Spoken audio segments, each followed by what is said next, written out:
Afterwards, I'm going to talk about some very special relics that are here, and then I'm going to conclude with the story of one saint, in particular a saint I think you will find pretty special.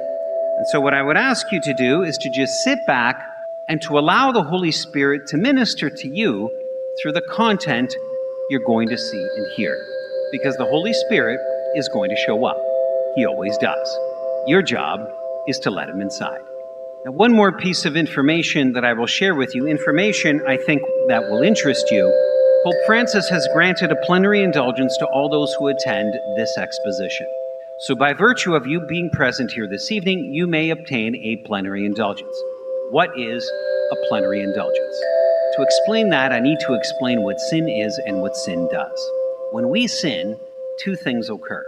We incur guilt, and our soul incurs deformity.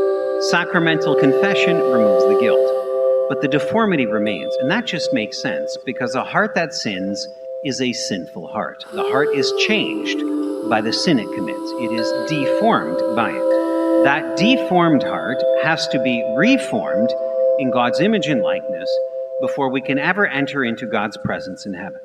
Because heaven is, by definition, the realm of the saints. There are no non-saints in heaven.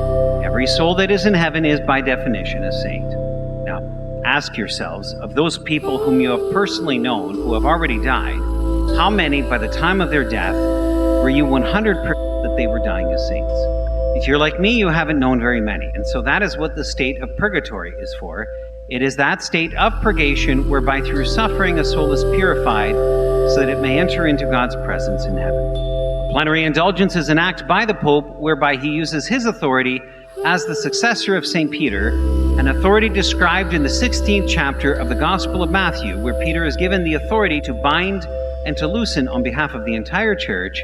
It is a decree of the Pope whereby he simply mandates a removal of one's accrued time in purgatory. And so if you obtain that indulgence here today, in terms of purgatory for you, the reset button is set back to 0, and you begin your life from this point forward with a blank slate.